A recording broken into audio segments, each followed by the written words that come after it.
Olá, pessoal, sejam muito bem-vindos no podcast 1818. Hoje nós teremos uma história muito inspiradora e eu quero aproveitar e pedir para você fazer a sua inscrição no canal, clicar aqui no joinha para curtir nosso material e nunca se esqueça de compartilhar os nossos episódios.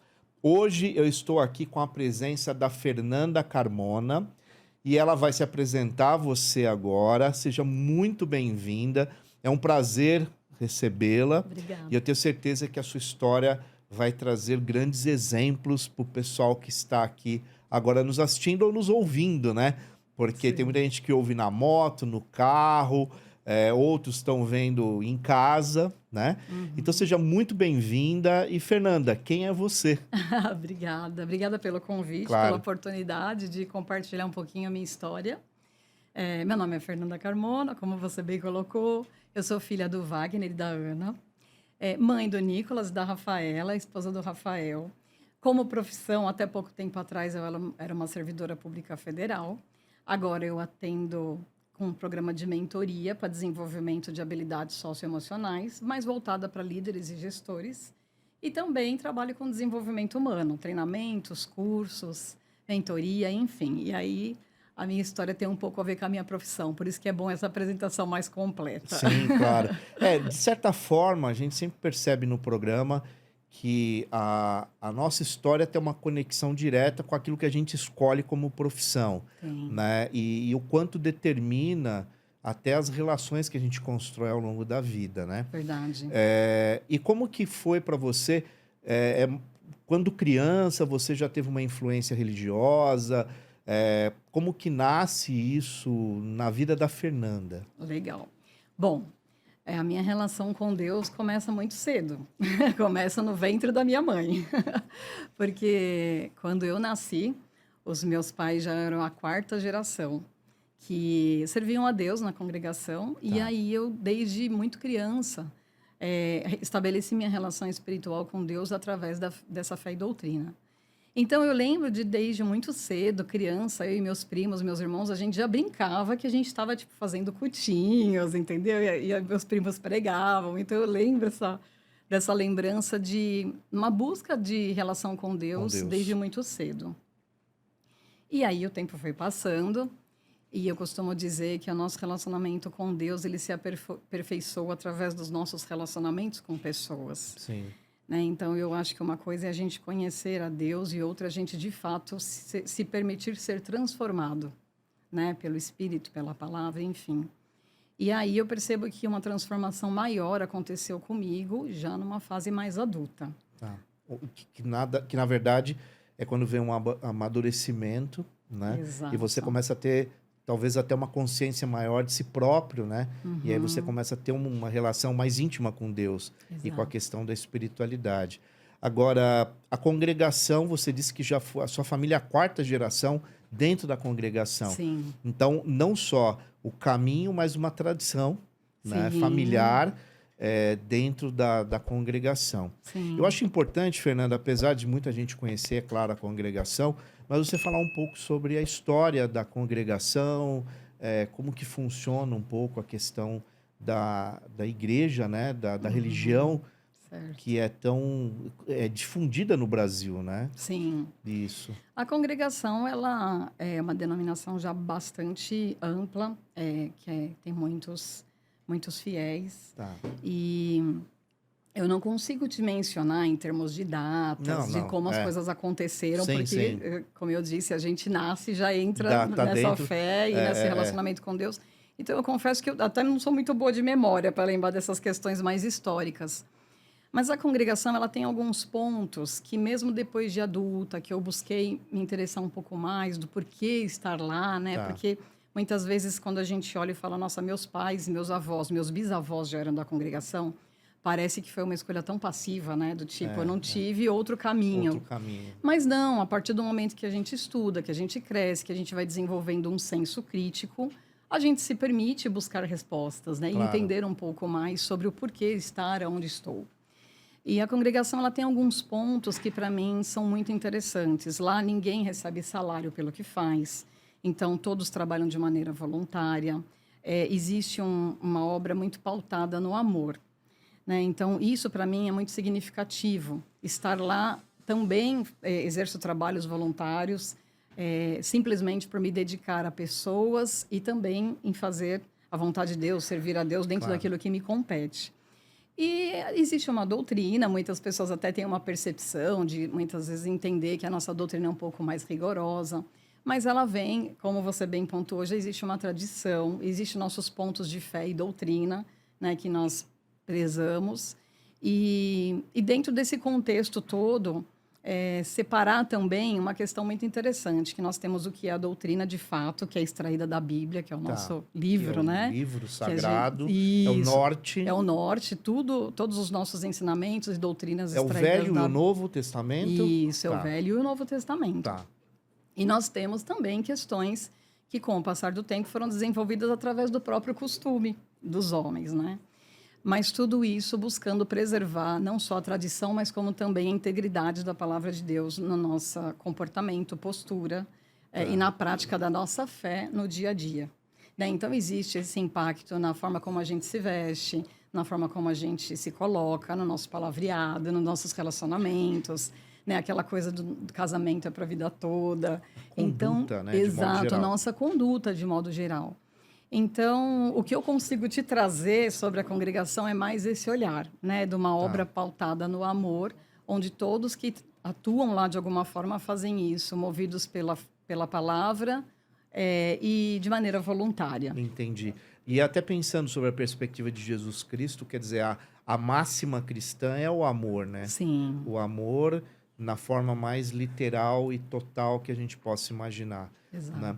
Agora, quando a gente fala da congregação, a gente fala em comportamento, é uma religião tradicional, e a mulher dentro da congregação. Você, como uma mulher que tem sua profissão, seu trabalho, como que é a mulher dentro da congregação?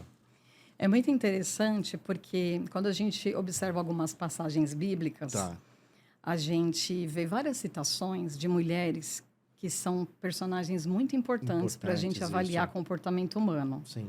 E a gente observa também que nem todas tiveram seus nomes declarados, né? Então, existe a passagem da mulher samaritana, da cananeia, né? E a gente tem essa visão do anonimato da mulher, né? Diante de algumas passagens bíblicas. E outras não. Outras já foram bem nomeadas e tiveram um papel muito importante. O que eu percebo na congregação é que existe até um conceito equivocado que na congregação a mulher quase não tem espaço, né? Porque a mulher ela não preside culto, ela não prega a palavra, ela tem funções muito relacionadas à obra da piedade, né? A obra da Tá. piedade é um trabalho voluntário exercido pelas irmãs para acolher as pessoas em situação de vulnerabilidade, desemprego, né? Viúvas, enfim, pessoas em situação de hipossuficiência. Então, elas são acolhidas, né, através das próprias doações dos fiéis, né? Tá. Eu julgo um trabalho de extrema importância, inclusive. Não tenha dúvida, principalmente hoje, Sim, mais do que nunca, né? exato. E aí, desde muito criança, que a minha mãe, ela faz parte da obra da piedade, Tá. né? E o meu pai, ele já, desde criança também, que ele era cooperador, né? Que existem igrejas que chamam de pastor, na congregação nós chamamos de cooperador do ofício ministerial. E eles eram. Então, para mim, eu sempre tive essa visão de que nós temos papéis muito bem definidos Tá. dentro da estrutura. E faz sentido. Exato, dentro de uma estrutura da igreja e de uma estrutura também familiar. Tá. Né? Então, a gente percebe que com o passar do tempo, isso começou a ficar um pouco mais nebuloso sobre a clareza dos papéis. Entendi. Só que eu percebo isso como um fator que vem para contribuir, para ajudar a gente se posicionar. Né? Então, não só dentro da igreja, mas a mulher, ela tem um papel fundamental dentro das famílias, né? Dentro dos ambientes, inclusive corporativos, mas com funções bem específicas, né? Que se a gente tiver essa clareza, a gente se apropria Tá. dessas nossas missões nos diferentes contextos que a gente vive. Entendi. Agora, uma coisa que foi bem legal que você disse também no começo, e eu concordo muito, é a ideia da nossa história como indivíduo se confundir com a nossa profissão e meio que determinar os nossos caminhos, né? Sim. No meu caso, a minha história profissional tem uma relação direta com sonhos, né? Com coisas que eu tinha quando criança e que acabaram determinando muita coisa do que eu busquei para minha vida. Certo. E eu acho que isso é muito sintomático quando a gente consegue encontrar e as coisas passam a fazer sentido. Sim. E aí eu te pergunto, né, Fernanda, qual a relação, né, dessa sua caminhada espiritual, quer dizer, uma família de quarta geração da congregação, o brincar também estava relacionado a uma experiência com Deus, Sim. né? E aonde entra teu trabalho, porque você começa a sua carreira na área do direito, Sim. não é isso? Sim. E agora você trabalha voltada mais para a área da formação, desenvolvimento humano e tal. Como que isso aconteceu para você? Legal. Eu gosto de contar isso.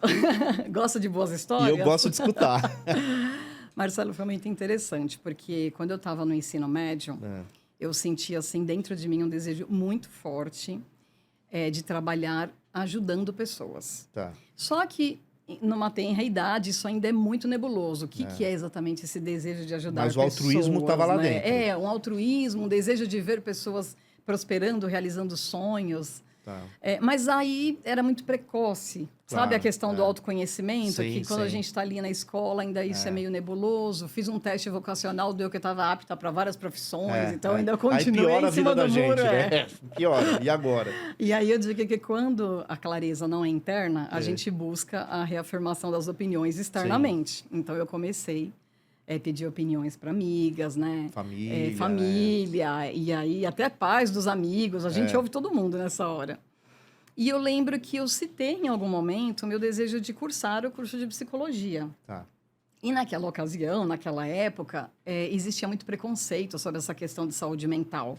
Né? Agora, hoje, estudando psicologia, eu entendo que existe até uma questão histórica envolvida nisso, né? Que os primeiros casos de saúde mental eram considerados pessoas desajustadas, Já né? vista até o conceito de manicômio, né? Que vem de uma forma absurdamente comprometida, Exato. né? Do verdadeiro valor, né? Foucault questiona muito isso, né?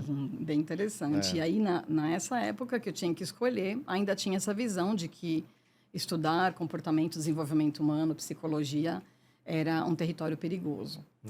E eu não tive naquele momento, mas eu creio também que existe um porquê, um propósito para tudo. Não tive, assim, segurança de investir nessa minha vocação, nesse meu desejo. Então, em algum momento eu me perguntava, tá, ok, e de que outras formas eu posso ajudar pessoas sem ser na área da psicologia? Foi quando surgiu o direito. E, assim, o direito, ele veio como um caminho para que eu cursasse um curso da qual eu não me arrependeria e nem teria que desperdiçar conhecimento, né? Então, o que eu ouvia muito das pessoas, direito é um curso que você nunca perde, você usa para a vida. Exatamente. Naquela ocasião, me pareceu um bom argumento, ok, tá? Então, se eu não sei o que eu tenho a ganhar com direito, eu já entendi que pelo menos eu não vou perder. Que não seja para o outro, mas que seja para mim, eu vou saber lidar socialmente, né? Exato. Então, em algum momento, eu vou ter condições de avaliar se um contrato está sendo favorável. Isso, Aquela coisa bem do dia a dia. E aí, eu recorri ao direito e fiz os 5 anos de faculdade. Mas sempre dentro de mim, assim, ó, eu estou aqui, vou até o fim, mas não é exatamente o que eu queria. Não é exatamente o que eu queria. Mas fui fazendo, fui me permitindo experimentar cada fase desse estudo do direito. E eu me formei sem pegar uma DP. É muito interessante observar isso, porque muitas vezes a gente espera ter sucesso e resultado nas áreas que a gente tem alguma habilidade, alguma simpatia, que goste daquilo, mas não.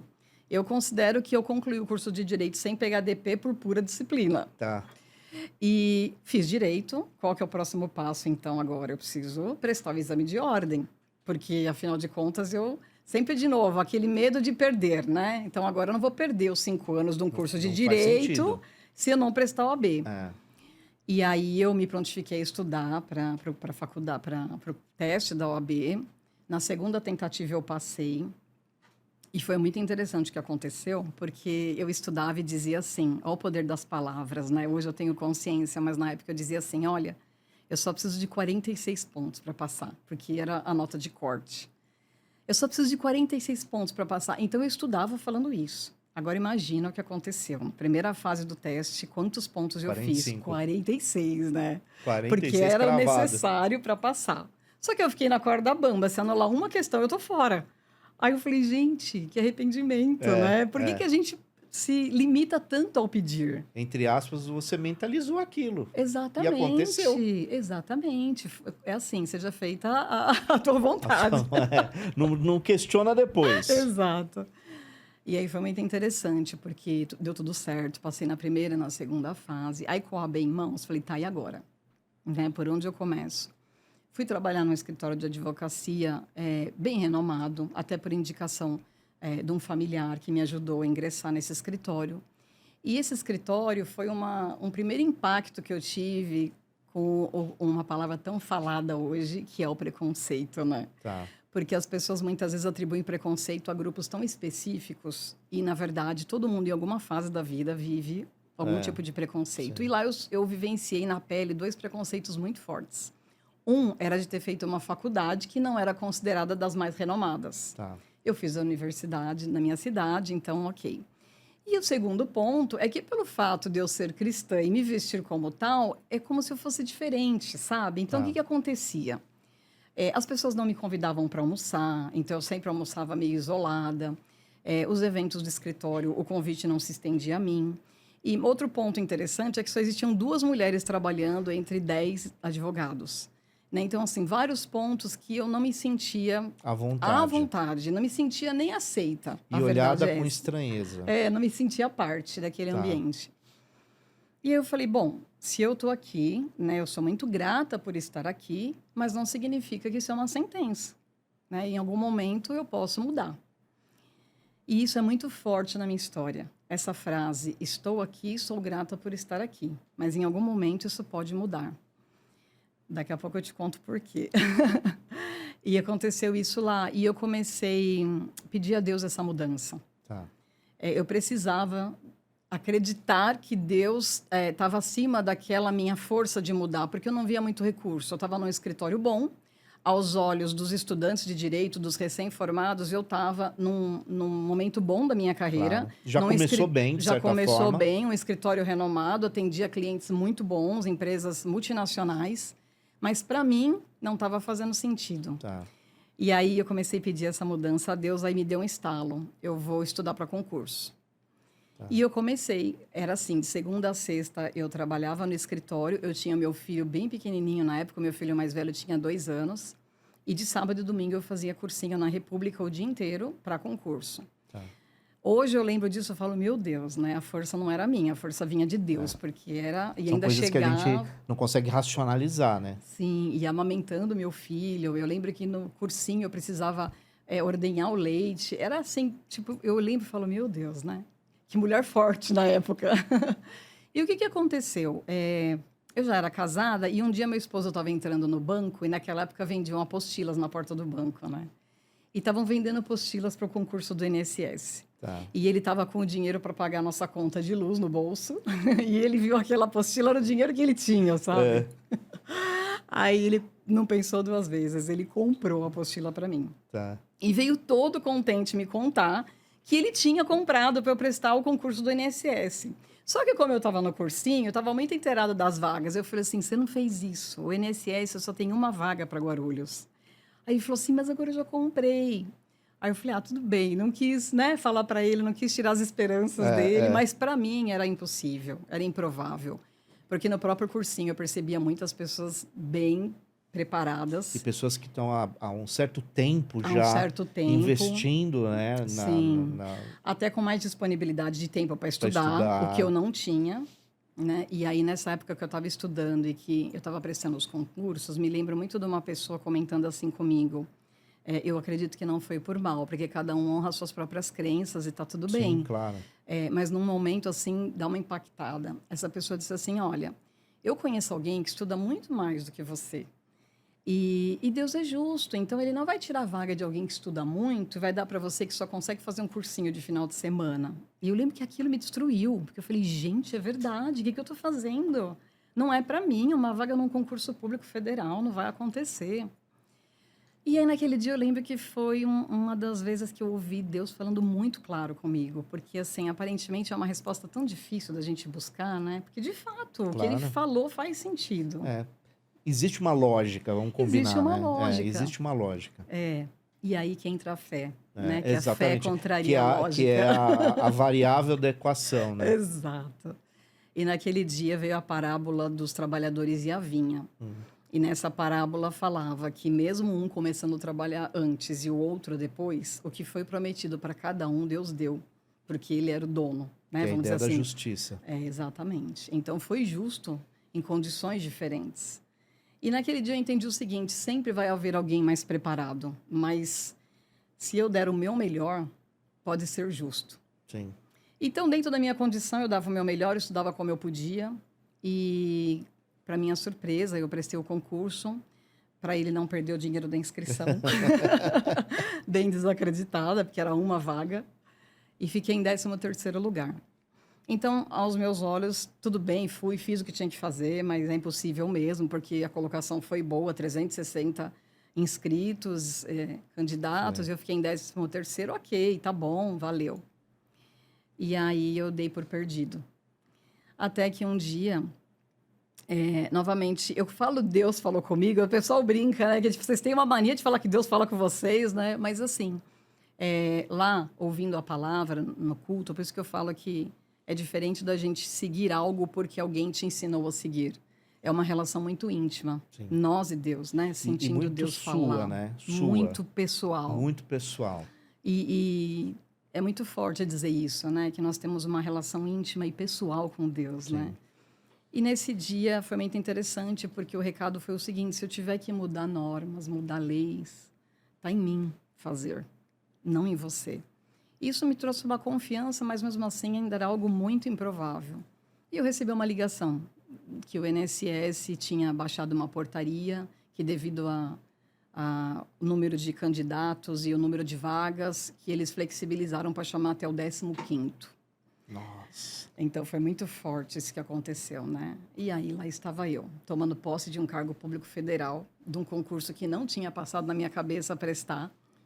Né? E só tinha uma vaga em só tinha uma Guarulhos vaga. e que o seu marido não pagou a conta de luz, mas comprou a apostila. E que mesmo tendo gente mais preparada que eu estava ali, sabe? Então foi muito forte vivenciar essa experiência. E durante 10 anos eu entreguei tanto do meu melhor ali, por gratidão por estar ali, porque eu falo, meu Deus, existe algo acima da minha vontade para eu estar aqui. Então, eu entreguei muito, fazia muito, até que com 10 anos de serviço público, eu comecei a sentir muito forte que eu precisava voltar a dar atenção àquele meu desejo de ajudar pessoas. Lá do ensino médio. Aquele lá do ensino médio. E é interessante porque você pode perguntar, né? Mas, peraí, o INSS é uma instituição voltada para pessoas, né? Para cuidar de pessoas, e você ainda tinha esse desejo?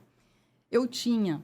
Porque eu percebia que lá eu precisava estar muito restrita à norma, seguir os procedimentos. Então, eu não tinha a preservação de um valor que hoje eu reconheço que é muito forte em mim, que é essa autonomia. Tá. De poder fazer com a minha marca, do meu jeito, para quem eu tiver vontade de ajudar. Sim. E lá a gente é uma peça de uma engrenagem, né? Então, Claro. você precisa seguir todo um sistema. Existem procedimentos, Procedimentos. Né? E é bom que seja assim, porque uma instituição burocrática, governamental, estatal não dá para ficar... assim, à mercê da vontade do jeito das de pessoas. cada um. Né? E, novamente, me veio aquilo.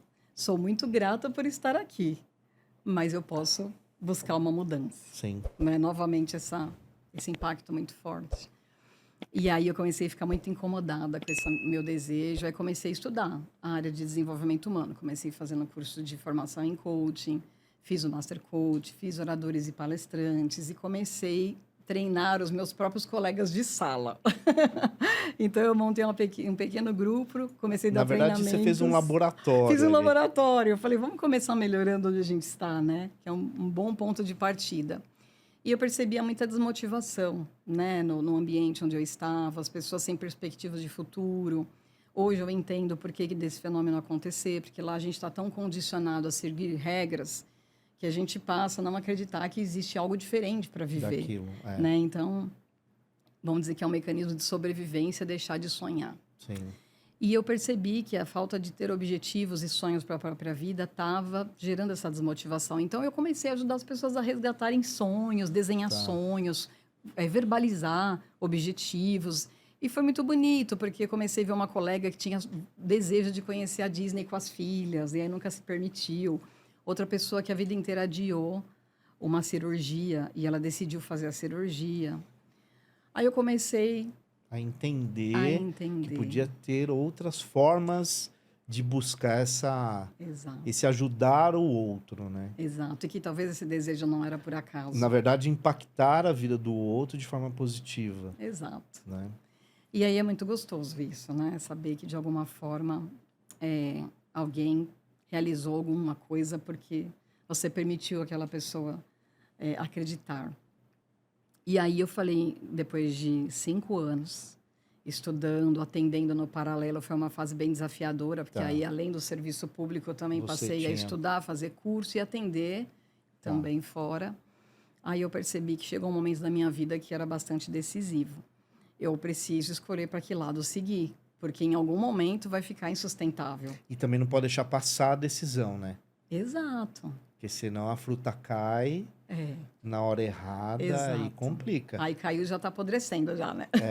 E qual é a hora, né? Exato. Você largar o seguro, o concreto, o palpável, por uma aventura inicialmente, né? Exatamente. Então, E aí e não... como que foi isso? Então, Aí Deus entra de novo? Aí Deus entra. Por quê? Claro.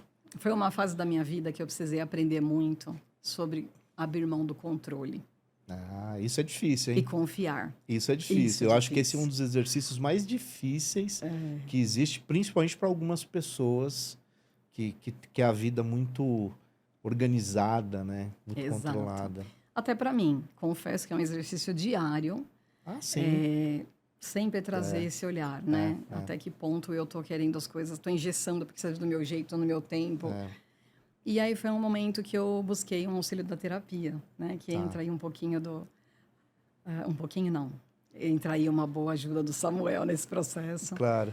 Que foi justamente, eu percebi que eu estava enrijecendo tanto nessa decisão, que eu estava entrando num estado de sofrimento, de tipo assim, não, aqui eu tenho estabilidade, eu tenho segurança, aqui foi Uma planejado. aposentadoria garantida, né? Aqui meu futuro está garantido, que é uma ilusão, Os né? benefícios, né? E assim, aqui foi Deus que me abriu essa porta. Como que agora eu posso dar as não querer costas. mais? Exato. E aí eu comecei a entender, né? E aí novamente entra uma resposta muito clara. Eu comecei a entender o quanto que eu estava limitando Deus, né? Como se Ele só estaria comigo ali naquela escolha, naquele emprego, naquele lugar.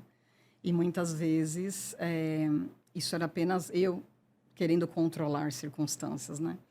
Então comecei a trabalhar em terapia para começar a entender o motivo do meu esgotamento, essa dificuldade toda. E eu fui entendendo um pouco mais do quanto que as minhas crenças também estavam dificultando algo que Deus estava permitindo acontecer na minha vida, uma transformação maior. Então, eu fui me abrindo um pouco mais a esse autoconhecimento, entendendo, né, o que eu entendia por gratidão e o que de fato é gratidão, né? Então, de alguma forma, eu achava que estando ali, eu, né, tinha que permanecer por ser grata, por ter entrado de uma maneira tão, aos meus olhos, tão milagrosa. Né? E aí eu fui entendendo que não, que da mesma forma que Deus teve poder de operar milagre lá, Ele pode operar todos os dias. E a gente vive milagres sucessivos no nosso dia a dia. Eu acredito muito nisso. Se a gente estiver atento a observar, a gente é milagre da hora que acorda, porque Até deitamos, a hora dormimos. que... nossos... Exatamente. Então, assim, por que ficar apegado a um único milagre se a gente vive milagres diariamente? E então foi quando eu me permiti a me abrir mais a essa ideia de fazer essa transição de carreira, lógico, com planejamento, com segurança, não de uma maneira inconsequente ou até irresponsável, mas que também eu poderia investir nessa ideia. E aí um dia eu me lembro que eu estava assim bem no pico do processo assim de desapego e medo. E novamente lá vou eu chorar aos pés do Senhor, pedir luz, guia, né? É isso mesmo, né? Tipo, me ajuda, né? O que eu faço? Manda um sinal, né? Sabe aquela coisa, tipo, eu tenho tanto medo de decidir errar que eu prefiro que Deus decida por mim. Então, às vezes eu fazia isso. E aí, o que aconteceu naquele dia? Veio a leitura do Salmo 23. E quando foi lido o verso, certamente que a bondade e a misericórdia te seguirão por todos os dias da sua vida, aquilo queimou e ardeu meu coração. Aí eu falei assim, gente, é isso. A bondade e a misericórdia não estarão comigo só em uma escolha ou em uma fase da minha vida. É por todos os dias. Sim.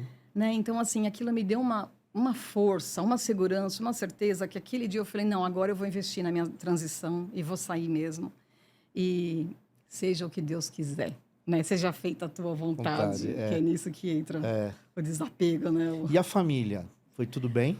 Por incrível que pareça, um dos meus maiores receios era justamente verbalizar essa minha decisão para o meu esposo. Eu pensei nisso. Eu falei, como que você vai, né, Isso. levar isso para dentro de casa, né? Era um dos meus fantasmas, né? Verbalizar para o meu esposo, verbalizar até para o meu pai, né? Claro. Que, assim, é um orgulho, né? Para os nossos pais, para minha mãe, tudo. Até porque, não te cortando, Fernanda, mas eu sou da geração do servidor público. Vida estável. Vida estável. Meu pai era militar e ele, né, vem de uma carreira de segurança, Sim. né? E o que se plantava para nós? Que um trabalho seguro era o caminho. Então, todo mundo, de alguma forma, batalhava, né? Para ter um cargo público. Exato. Eu tive o meu também. Eu fiquei 20 anos também. Olha, que interessante. E larguei, no momento que eu também achei Temos um ponto em comum na nossa história. Eu tinha que buscar outras coisas, né? Mas, enfim, continua. Ah, gostoso de ouvir também. Não, mas aí foi interessante, porque aí entrou essa questão que eu falei da transformação, né? Da gente se permitir ser transformado, né? Aquilo que a gente acredita que é o melhor, né? Que é o que é garantido. Não necessariamente nisso está a nossa confiança, Exatamente. né? Não vai estar no emprego, não vai estar no salário, não vai estar na aposentadoria. A nossa confiança, se uma vez que ela está em Deus, é ser congruente a essa fé. Acima, né?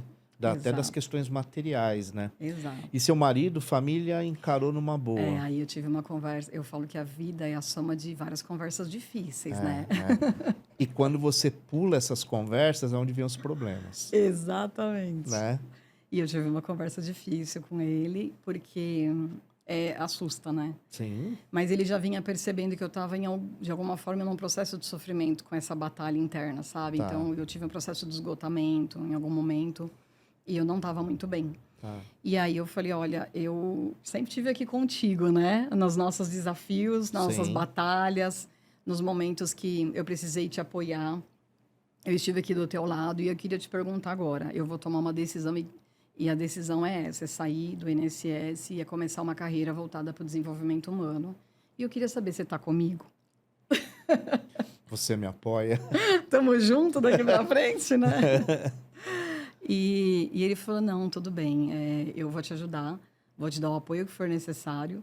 Então, isso é muito especial, lembrar que aquele mesmo que usou o dinheirinho da conta de luz para pagar a minha inscrição também esteve me apoiando no momento da saída. Eu digo que foi fundamental. É o momento que a tonelada sai das costas, né? Exato. E também conversei com meu pai. Claro. Foi muito interessante, porque ele falou assim, eu sempre vi que você é a cara da psicologia. Então, eu acho que você está indo pelo caminho certo aí. Foi muito libertador. Que né? legal. Porque, de alguma forma, aqueles meus fantasmas, né? De que... Na verdade, te apoiaram. eram só fantasmas mesmo. Na verdade, eu tive todo o apoio para isso, graças a Deus. E as coisas foram se encaixando. Aí voltei para a faculdade de psicologia aos 44 anos. Eu sou a tiazinha lá da turma. Mas eu vejo, assim, que toda essa volta, toda essa trajetória não foi por acaso. Né? De alguma forma, eu precisava vivenciar cada etapa desse processo. Tudo isso me trouxe amadurecimento, tudo isso fortaleceu o meu relacionamento com Deus. Isso também fortaleceu a minha fé, me ensinou lições grandiosas, até nos momentos de adversidade. Sabe? Então, assim, eu olho tudo isso e vejo, tá tudo certo. E tá tudo conectado, né? Tá tudo conectado. É impressionante como quando a gente se dispõe a ler e a interpretar os sinais, né? Cada um encara da maneira que preferir, a gente vai cada dia mais percebendo a conexão de todas as coisas. E quando a gente percebe esse processo, a vida fica um pouquinho mais fácil. Que você passa a ter coragem para tomar algumas atitudes também que outrora a gente não teria, né? Sim. Então eu vejo que a sua história ela é muito, muito, muito, muito interessante e tantas pessoas estão passando aqui no programa que vem trazendo disso também, sabe? Essas conexões. Então, empiricamente, você vai percebendo que, até digo para as pessoas que estão aqui nos assistindo, né, ou nos ouvindo, passa a perceber mais o seu cotidiano, né? As coisas pequenas, os detalhes. Isso, às vezes, responde grandes questões de nossas vidas, né? Então, eu Sim. acho isso muito legal. Agora, até para o pessoal que tá nos assistindo, Fernanda, a congregação, como que é a formação? Você falou que não tem o pastor, né? O nome, a nomenclatura, Uhum, não é a questão importante aqui, é diferente, né? uhum. Há uma formação interna, como que funciona isso para vocês que são fiéis, né, da Uhum, congregação, o estudo bíblico, uhum, porque eu julgo isso muito importante, né? uhum. Como que funciona isso dentro da congregação? A palavra é fonte de vida. E a palavra, ela está na Bíblia, que é o livro, né, Sagrado o livro sagrado que cristão. a gente segue e crê. Então, o que que acontece? A palavra, ela é através de alguém que é usado por Deus, que faz parte do ministério, Sim. e ele vai, por revelação, naquele dia, pedir a Deus que aponte a necessidade da igreja naquele dia. Então, ele não prepara, Ah, né? tá. Não é estudado antes o que vai ser lido. E naquele momento, ele busca estar em comunhão com Deus e Deus apontar para ele que passagem que vai ser lida e o que Deus quer Que seja que seja transmitido. transmitido para a igreja naquele dia. Uma linguagem até mais popular seria intuitivo. Não é algo É, que é é que planejado a intuição vem do homem, né? E a revelação vem de de Deus. Deus. Então seria mais através de uma revelação espiritual mesmo. Tá. E aí ele passa e transmite o recado para a igreja, né? Segundo aquilo que Deus quer dizer. Então, quando eu conto para você dessas respostas vindas de Deus, foram exatamente o que eu ouvi nos dias que eu precisei, sabe? O Tá. recado claro para aquela situação, Que para seriam aquela as circunstância. revelações. Exato. E Tá. aí existe o ministério, né? Que é constituído por diferentes nomenclaturas. Nós temos os anciães, que são os irmãos encarregados de determinadas funções, como, por exemplo, batizar, atender cultos, reuniões voltadas para a mocidade e as funções específicas. Nós temos os cooperadores do ofício ministerial, que atendem os cultos, né, de maneira mais corriqueira. Temos os cooperadores de jovens, que são os cultos voltados para jovens e crianças. Temos as Irmãs da Piedade, temos os cargos administrativos que Sim. buscam trabalhar na gestão, temos auxiliares de porta. Então, a gente percebe assim que lá não existe um crédito por alguém ocupar uma função diferente da outra, porque todos Todos somos são voluntários. fundamentais. Nós acreditamos que todos somos pastoreados pelo Senhor Jesus. Então, por Tá. isso da nomenclatura pastor não ser utilizada, porque é assim Entendi. que é a interpretação na congregação, né? Entendi. Então, somos todos ovelhas, vamos dizer assim. Sim. E todos no mesmo nível de De igualdade. igualdade. Exato. Então, Ah. todos estão contribuindo para uma finalidade em comum, Sim. que é a buscar disseminar a palavra de Deus, viver a nossa fé de Sim. maneira congruente, né? E, de alguma forma, buscarmos andarmos de acordo com a doutrina. E basicamente é isso. Não sei se eu respondi isso. a sua pergunta. Não, respondeu sim, faz muito sentido. Bem, pessoal, nós estamos aqui no podcast 1818, hoje com a Fernanda Carmona, trazendo a sua história, que eu tenho certeza que vai impactar o seu dia, né? E vai trazer até você muita inspiração para que você possa seguir de uma forma diferente. Eu acho isso muito importante. E para continuar, Fernanda, a gente teve um momento de ruptura, né? Que você sai do serviço público federal e você decide um novo caminho. Então, nosso diálogo aqui parou aí, foi o momento, né, que você traz aí todas as reflexões que você fez para chegar nessa decisão. E depois, como que você começa essa nova carreira? Como que você começa esse caminho? Essa história ainda não chegou ao fim, ela está acontecendo, sabe? Porque aí Na verdade, sim, eu acho que não termina, né? ela não termina. Enquanto eu estiver viva, a história está acontecendo. Ela não vai né? terminar. Mas aí eu busquei trabalhar com atendimento a pessoas, Tá. depois dos cursos de formação em coach. Então, inicialmente com ferramentas do coach, depois eu fui fazendo curso de análise de perfil comportamental, fazendo análise de perfil, ingressei no curso de psicologia. E eu atendo também voluntariamente através das ferramentas do coaching, quem também busca auxílio em situação de vulnerabilidade, hipossuficiência, e que busca um alívio da dor. Faço Tá. parte de um projeto voluntário também relacionado ao atendimento, atendo líderes e gestores no desenvolvimento de habilidades socioemocionais, desenvolvimento de liderança. Graças a Deus a agenda está bem cheia, que era um dos medos que eu Claro, tinha, né? Do tipo, que e é aí, será natural, que eu né? vou ter quem atender? Então, estou aí, vivendo minha jornada, Tá. né? Me desafiando um dia de cada vez, mas me permitindo também experimentar o novo, vencer meus Tá. medos. Inclusive, um medo era estar aqui, tá tudo bem, né? Enfrentei Aqui é também. tranquilo. Agora, tem uma questão que eu percebo, que é assim, você tinha uma rotina, Uhum, e essa rotina, a agenda necessariamente não era sua. sim. Porque você ia para o seu trabalho, passava lá 8 horas no mínimo e voltava para casa. Agora, você é detentora da tua agenda. Exato. E aí, como você lida com isso? Porque aqui nós vamos cair numa questão que é o tempo, né? Sim. Depois eu vou até te perguntar uma questão sobre isso. Uhum, Mas como que você administra isso nessa nova jornada, né? Que você hoje se propõe a trilhar? Como que você lida com isso? Porque a gente discute muito isso hoje, né? sim. O quanto tempo é fundamental ser administrado com coerência para uma vida com qualidade. Então, como que você lida com isso? Eu diria que esse é o principal ganho dessa mudança. Tá, Porque eu identifiquei que um valor muito forte que eu tenho é essa questão da autonomia, de poder escolher, né? De acordar de manhã e falar o que eu vou fazer com o meu dia, tá. o que eu vou fazer com o meu tempo. E lá já estava muito direcionado no que eu usaria o tempo, como que seria essa rotina.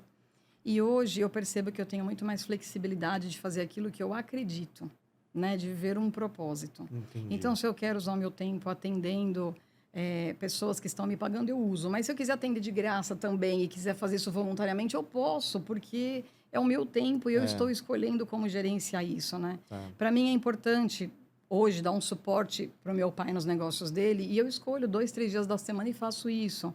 Eu quero atender à noite, esticar um pouco mais, no dia seguinte ficar um pouquinho mais descansando, Não tudo tem bem. problema. Então, assim, eu vejo que isso para mim, de maneira alguma, foi desconfortável. Só veio Tá. a contribuir com aquilo que eu buscava Tá. inconscientemente, mas que era importante para mim. Agora, dentro da sua fala, eu escutei muitas vezes a palavra escolha.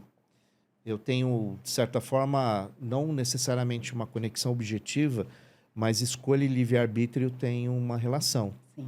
Dentro da congregação e dentro daquilo que você professa, como que funciona o livre-arbítrio? O livre-arbítrio, ao mesmo tempo que ele é um grande presente que Deus deu ao homem, também ele pode ser a maior armadilha, Sim, né? Porque essa possibilidade de fazer escolhas também nos torna refém das consequências.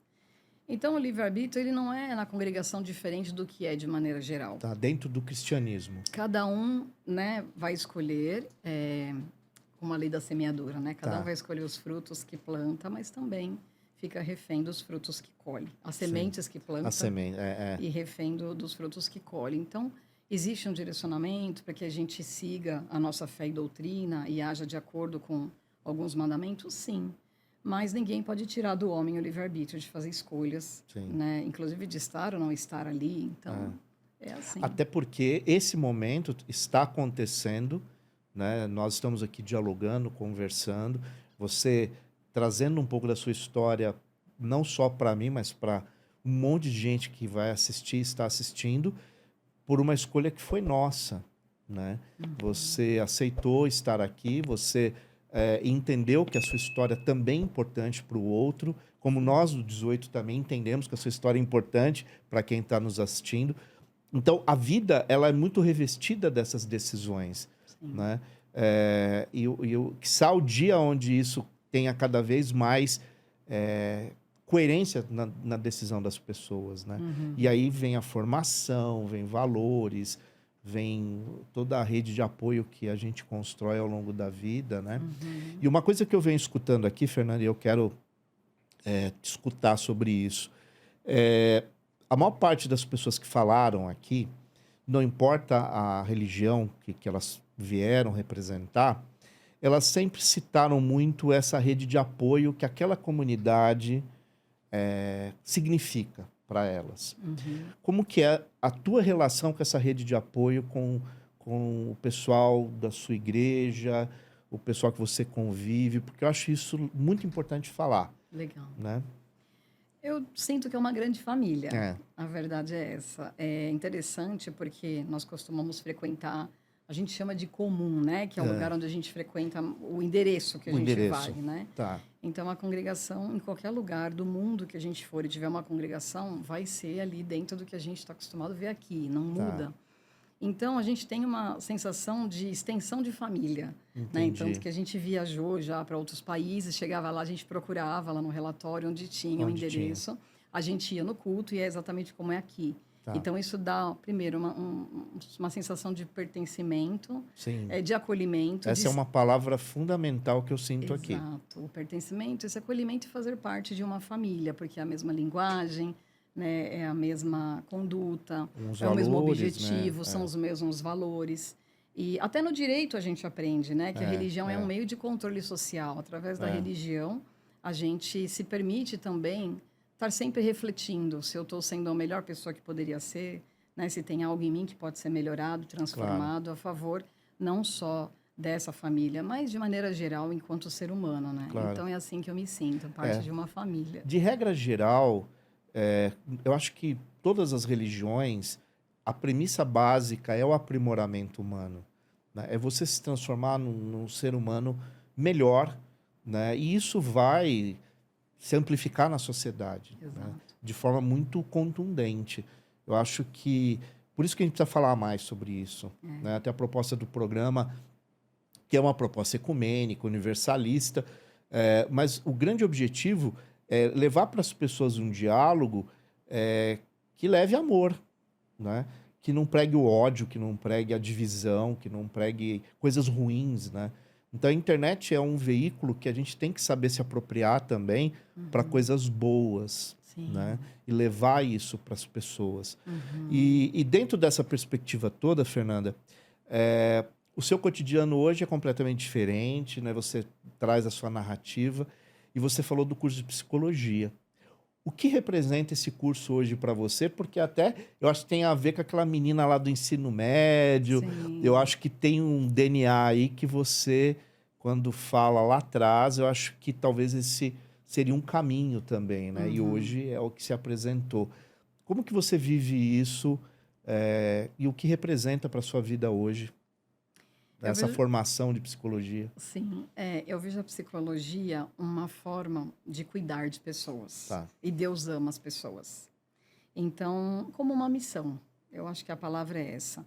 Não foi por acaso que eu decidi voltar para a faculdade fazer Tá. o curso, porque numa mesma semana, 3 pessoas, né, no meio de uma conversa, disseram o mesmo recado para mim. Tipo, eu te vejo indo fazer psicologia. O meu esposo, o meu pai e o meu terapeuta. Aí eu falei, não existe coincidência, nada é por acaso. Aí eu senti muito forte que hoje nós estamos passando por um processo de adoecimento social em virtude das consequências de um período pós-pandemia, né? Sim. E nós precisamos de mais pessoas dispostas a ajudar pessoas.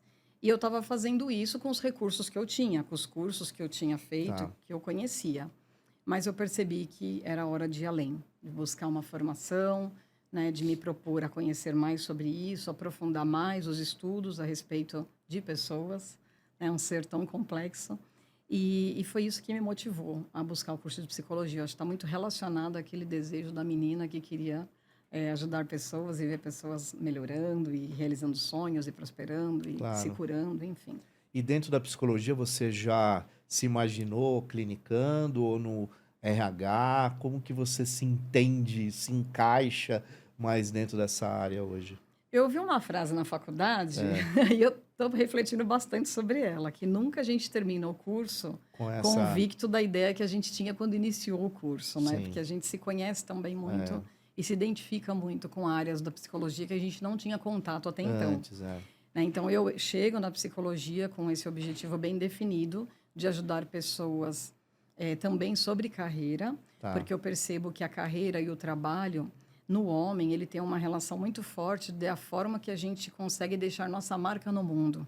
É através do nosso felicidade também, trabalho. Isso, felicidade, realização. Realização. Então, não é só trabalhar para ganhar um salário, ganhar dinheiro e ter o próprio sustento. É muito mais. Né? Hoje, a relação do homem com o trabalho ela é bem diferente de outras gerações, né? Hoje a gente busca uma realização, deixar nossa marca, que vai conquistar um até além do propósito. financeiro, né? Vai muito além do financeiro.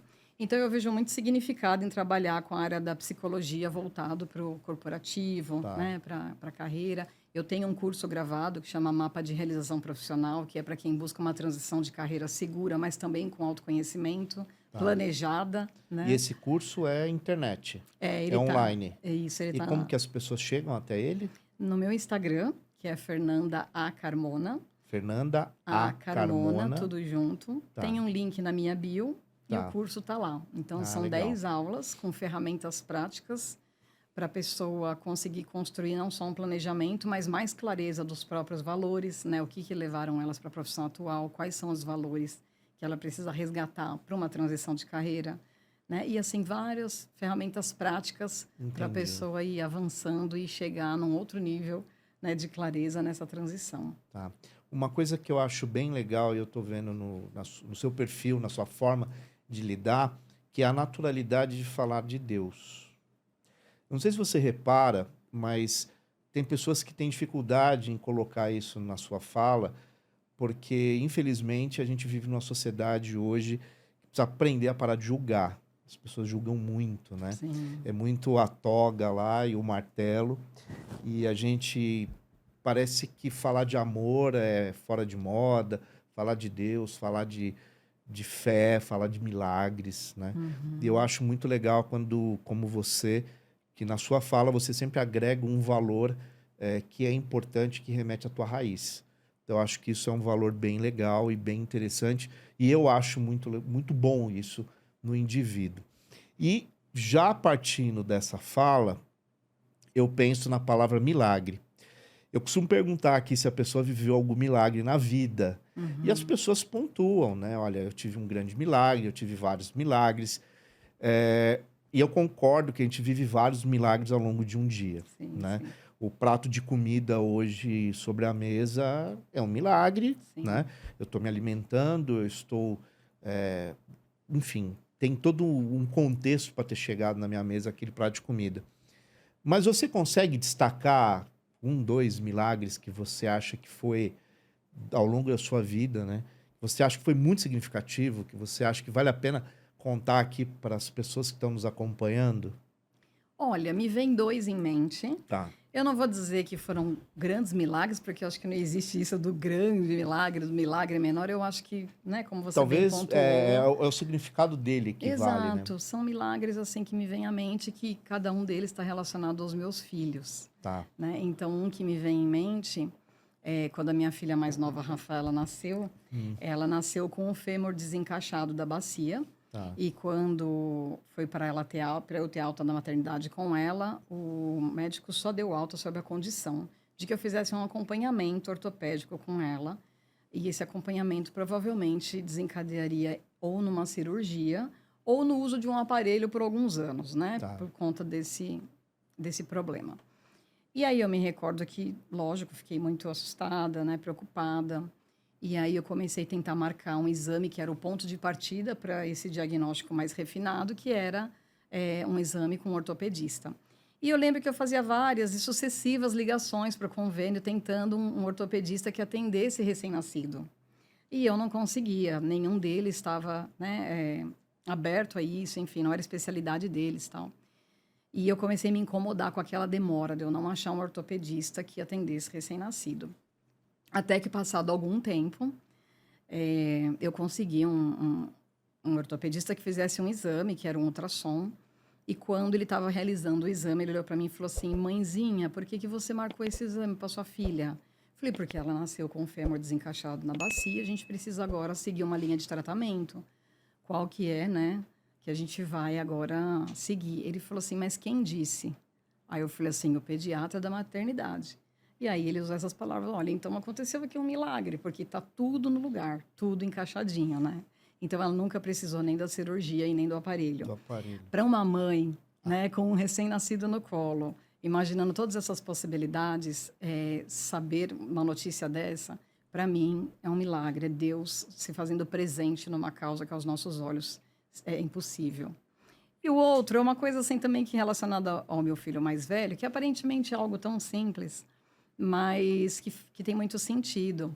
Ele faz uma universidade muito puxada e faz ciência da computação, um curso muito complexo, e ele estava na semana final de provas e ele estava se dedicando bastante para os estudos, mas a preocupação maior dele era com a prova da última disciplina, a última prova que ele teria. Tá.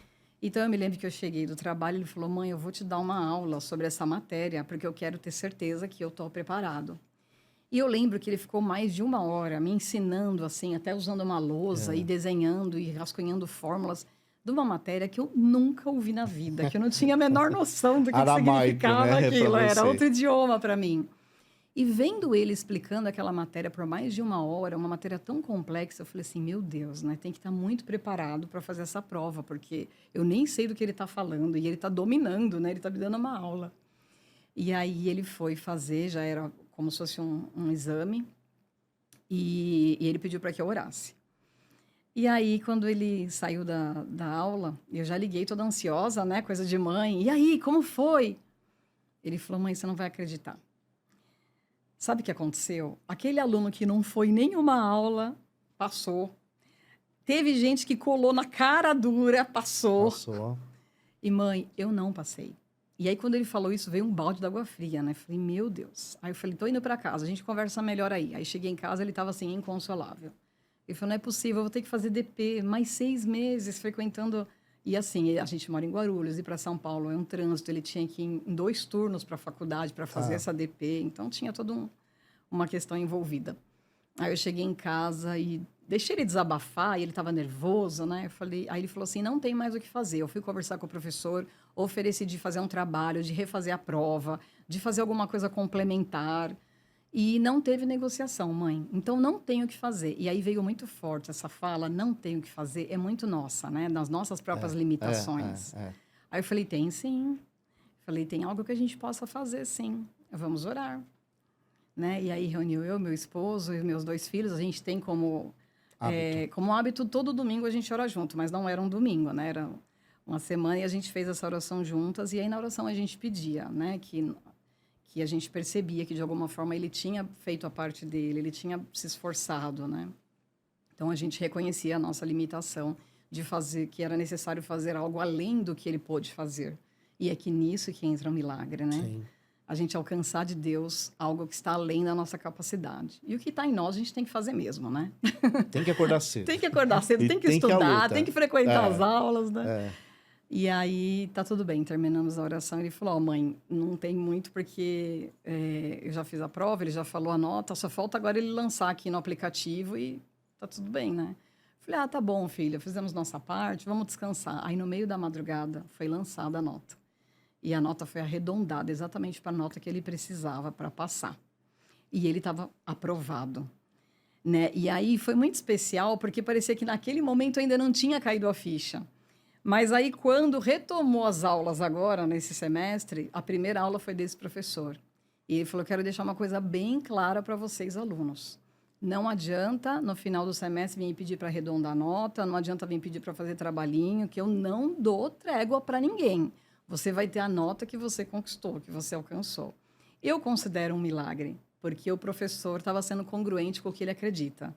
E, mesmo assim, apesar do esforço, ele não tinha alcançado a nota, mas por algum motivo, né, por um milagre, ele foi aprovado e isso serviu mais uma vez para a gente dar a honra a Deus, né, que aquilo que a gente não foi capaz de alcançar, Deus fez por nós. E eu digo honra porque é justamente essa palavra que conduz muito as minhas escolhas no dia a dia, né? Dar a honra a Deus é muito mais do que a gente buscar seguir uma religião. É muito mais do que a gente dizer que tem fé. É a gente dar o crédito por merecimento a quem por direito tem. Então, muitas vezes, a gente faz o que pode, a gente busca, dentro das nossas limitações, um resultado. Mas tem hora que é Deus que faz por nós. E Ele é digno de honra. E aí é o ponto que é dele.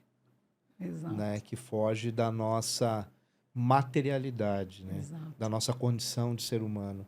Sim. Né? Eu acho que é muito claro isso, quando a gente tem essa compreensão, como a gente começa a lidar com a vida de forma diferente, né? E isso não é viver de forma passiva. Pelo contrário, é você ir no teu limite humano, né? Porque todos nós temos também. E chega um momento que você tem que pôr o joelho no chão, né? Aí você põe o joelho no chão e aí é isso. Aí a conversa com ele. Aí não tem muito para onde correr, né? Sim, sim. Eu acho que isso é parte da vida, sim. Fernanda, fala para mim, qual a tua visão ou a tua perspectiva, ou percepção, tempo e Deus? Como que você encara essa questão? Tempo e Deus está muito relacionado ao que a gente tem lá em Eclesiastes 3, né? Há um tempo determinado para todo propósito. Então, o propósito ele conhece e o tempo está nas mãos dele. Então, a gente vive segundo esse propósito, as coisas acontecem no tempo e cabe a nós controlarmos a nossa ansiedade de querer dominar o tempo segundo o propósito que a gente entende que é o propósito real. Não sei se eu me fiz compreender, mas é... Não, eu acho que fez. Inclusive, eu vou até puxar um outro gancho que você vai tratar muito, eu acredito, a síndromes de ansiedade, né? A ansiedade, ela arrebenta com a gente. E ansiedade e tempo, eu acho que é uma coisa que o tempo todo a gente lida, né? E como isso faz mal e que nos leva à depressão e uma série de coisas, né? Então, o tempo é algo que a gente precisa pensar muito sobre ele, refletir muito. E Deus está em tudo, né? Então, tempo, Deus está no tempo, tá em tudo, né? Tem uma coisa que eu acho que a gente tem que falar mais, até para poder levar acolhimento para as pessoas. Sim. Fernanda, eu acho sempre importante, né, no programa, a gente levar para as pessoas uma mensagem final, que é uma mensagem que vai servir de inspiração, que vai motivar, que vai, enfim, levar para as pessoas algo marcante, né? Que mensagem você, Fernanda Carmona, que dividiu com a gente aqui uma história tão legal, tão profunda, que mensagem você traz hoje para o pessoal que está aqui nos assistindo? Bom, no improviso é desafiador, né? Mas vou falar o que está no meu coração. Eu diria que quando nos falta forças, Deus é que é a nossa força. Quando nos falta recursos, Ele é que é provedor de todo recurso.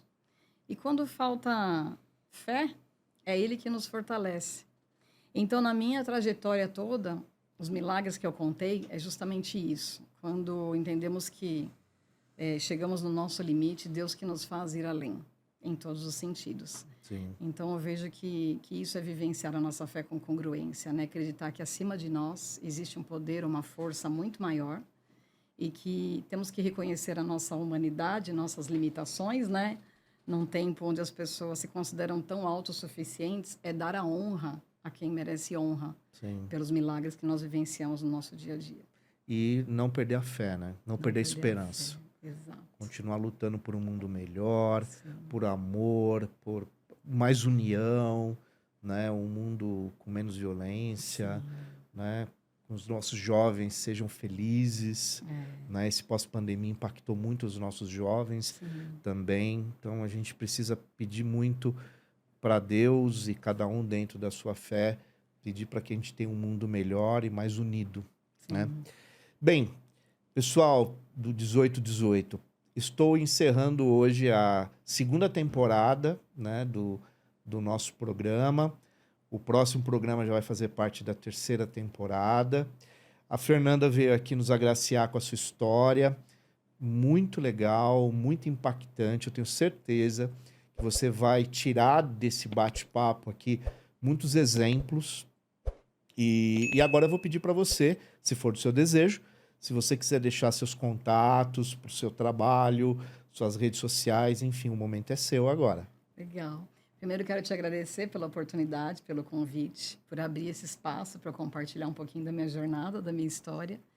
Meus contatos, basicamente, eu trabalho mais com a rede social, que é o Instagram, que é o @FernandaACarmona, tudo junto. Por lá eu recebo directs, eu respondo as mensagens. Por lá também exponho um pouquinho do meu trabalho. Então, basicamente, o contato que eu deixaria seria esse. Lá também tem um link para o meu WhatsApp, tem algumas fichas de preenchimento para manifestação de interesse nas mentorias. Tá. E acho que seria a ponte entre eu e quem está nos assistindo aí. Legal. No Instagram. Muito bom. Visita o Instagram da Fernanda, que você não vai se arrepender. Eu tenho certeza que ela vai poder te ajudar de alguma forma. E eu vou deixar, é claro, aqui registrado, a importância de você comentar aqui o episódio. A Fernanda vai lá, conversa com vocês também, responde lá se tiver alguma dúvida, alguma pergunta. E não deixe de compartilhar o nosso programa, né?